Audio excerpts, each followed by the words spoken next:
Hello,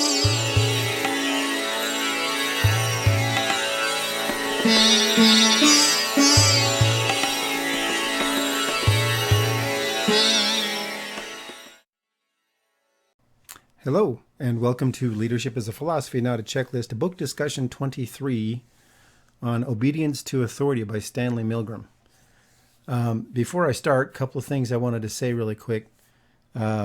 In case you're wondering why I don't post every day, every 3 days, every other day, whatever, is when I get stuck on something, I have to think about it. So when I read Ordinary Men and then did that video, it kind of threw me for a loop because there was a couple of references in that book that I wasn't familiar with and wanted to go study. So I had to go get another book, and then that book led me to another thing. And so now I basically got a series. So that's why it says an Ordinary Men episode, because there's going to be 2 more episodes about Ordinary Men, because it's a big deal. Okay. And so I just want everybody to understand, I know the algorithm. So if you're not seeing this video and you're a subscriber, it's because I haven't posted in a couple of weeks because I've been doing all this research. The one thing I don't ever want to do is just speak out of turn and just go off half-cocked and do an incomplete job. I see a lot of that. I'll just leave it at that. All right. So the Milgram experiment. All right. So we're going to go through this. I want to go kind of quick. Also not going to be very long, why I'm breaking it into 3 different things. Again, the archetypal leadership model. If you haven't figured this one out yet, or you're new to it, I'm not going to go through it in super detail. Basically, this is the way that we can identify people that are actual leaders, not just people in charge. So there's personality, there's the talent that they have, there's the characteristics that all great leaders have had or have an absence of. And then there's 4 archetypes throughout history that all match. Like I said, I'm not going to go through this every time in this video. Maybe I'll just do a video on this so then everybody can understand it better. All right, so let's proceed. So the experiment. So Milgram was Jewish, and I'm sure it happened in the 50s, but in the early 1960s, he wanted to know if we could replicate the Holocaust in the United States. In other words, could something like the Holocaust happen in America? Which is a valid question, because you sit there and look at it and go, how did thousands of millions of people go along with all this stuff? So he set an experiment to see how people would respond in different situations.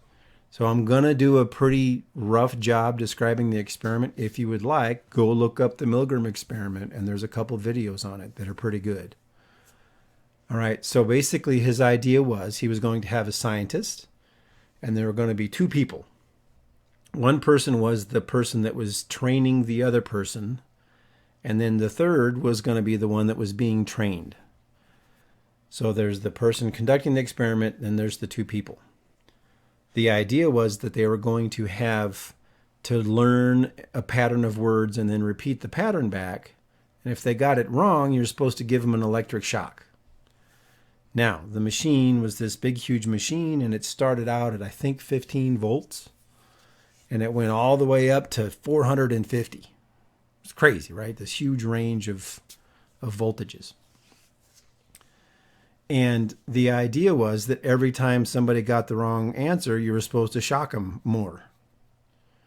And they basically had on the machine, here's safe, here's a problem, and then here's definitely hazardous, don't do it. And it was all above all the switches, pardon me. So the idea was to see how far people would go administering these shocks. Now, unbeknownst to the person doing the shocks, the person in the other room was never getting shocked. It was just to see how these people would do. So nobody was actually being harmed. All right. And so the idea was, like I said, so they would, the person gave the experiment, person had to read out the list of words. If they got the wrong word, they'd announce the voltage and then shock them. Now, as things progressed, the person in the other room basically had a script on how to react to a given stimulus. In other words, the light would flash showing them what shock they were supposed to have gotten, and then they were supposed to react like they got the shock. So then the harder it got, the worse it got. They would go all the way up to where they got to the highest or closest to highest one, and they would like shriek really loud. And then on the last one, they wouldn't answer. So like I said, you can go, I mean, I had to get the book to go through and understand all the parameters of the experiment. So I'm doing this quickly because all the experiments are great, but it's not, I'm just giving you the summary. So during the initial setup, 60% of the people went to the highest level of giving shocks. Right? Even if the guy was protesting on the other side, they'd say, no, I don't want to do this. I'm done. I quit. Please stop. And they'd keep shocking them because the person giving the experiment also had a script, which was, here's your 3 responses. I assume responsibility. The experiment requires that you continue, and you must continue. That was the 3 things that the person giving the test was supposed to do. What's interesting is there were some people that once they realized that they had to give harm, it was 10%, they just quit. They said, no, I'm not doing that. I'm not going to hurt anybody. There was another smaller group that went along giving the shocks until the person on the other side said, stop, I've had enough. I don't want to go anymore. And the person would go, okay, we're good. I'm not going to do it anymore. And the experimenter would go through all this sort of stuff. But only 10% didn't do it at all. Now, again, we're going to talk about this because you go, well, what's the objection? It's not the objection. The objection is that these people, knowing that they're hurting somebody else, kept going because somebody else was assuming responsibility. So then they tried some variations. So if the person giving the test was in the other room and basically gave the commands or said the things, you must comply over the phone, compliance went way down. Or the person in the room just gave the smallest number of shocks. That happened frequently.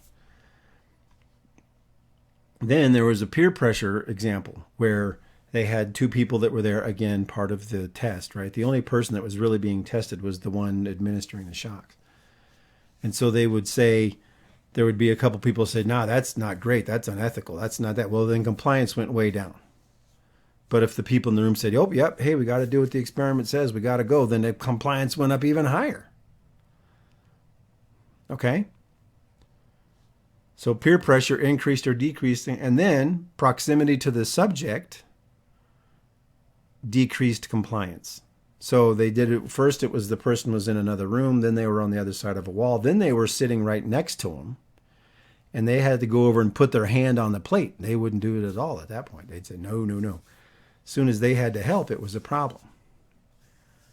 Okay, so that's a summary of some of the stuff. Like I said, you can watch a video. Just look up the Milgram experiment, Milgram experiment. And you'll get to see all these parameters. The book's amazing. The book's, for a scientific paper, the book's great.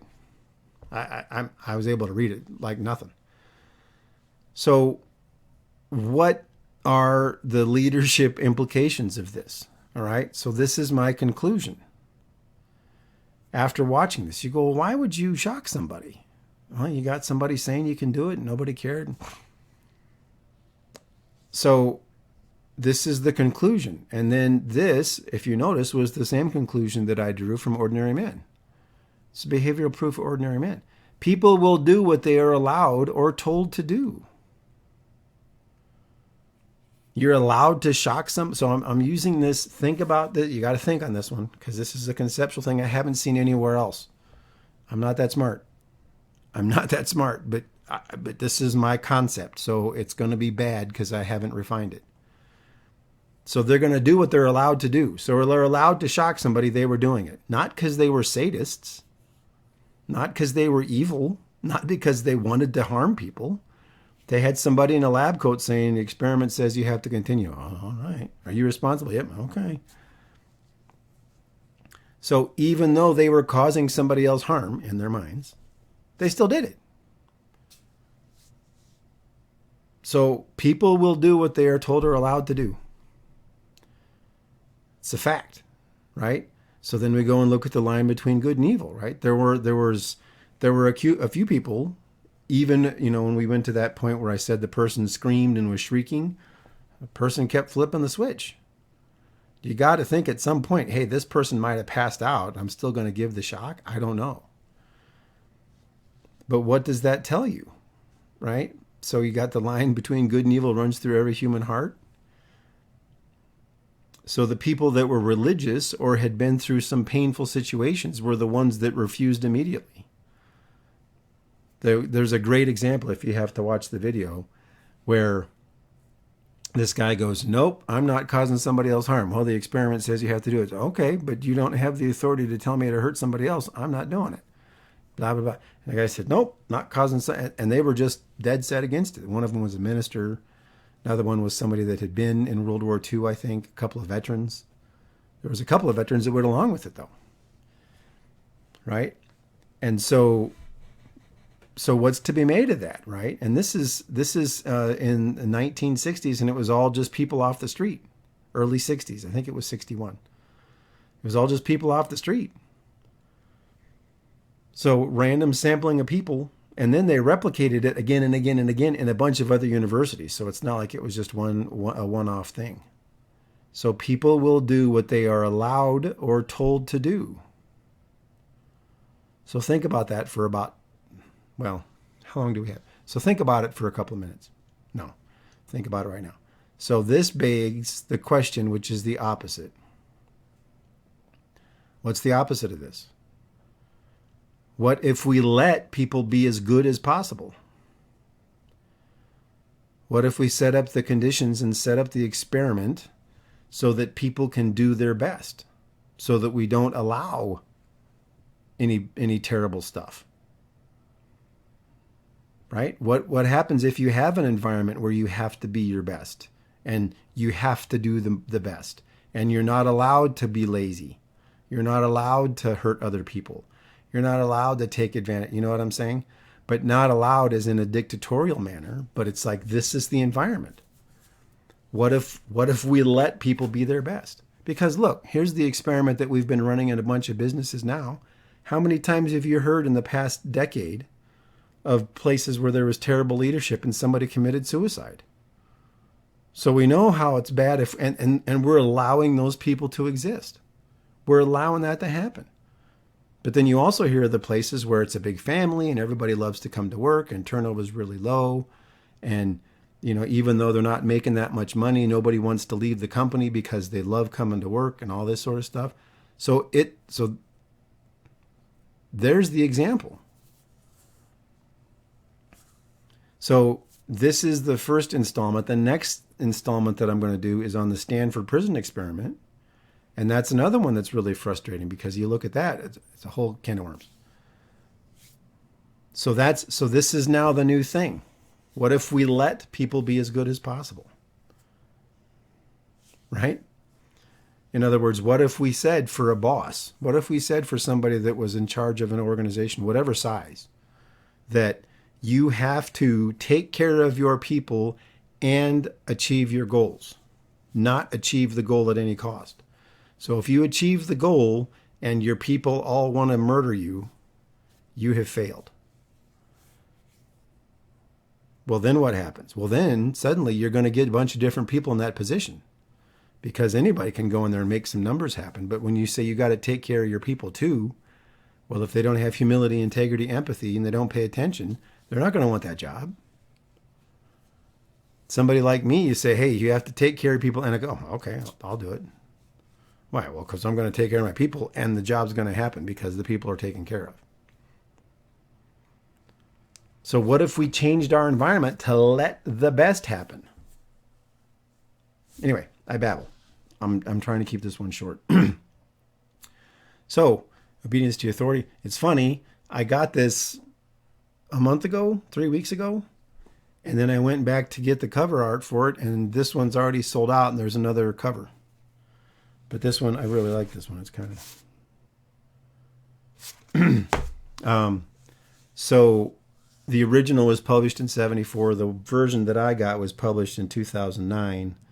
And then the one that you can get on Amazon now is like published in 2019. But it's the same thing. So like I said, this is going to be thinking, why does this matter? Well, because as a leader, that's what you have to understand. People are going to do what you let them do. And they're going to follow the instructions that you say. There's examples where things weren't exactly very clear, and so somebody did something else, and it's, oh, I got to go make that more clear. Exactly.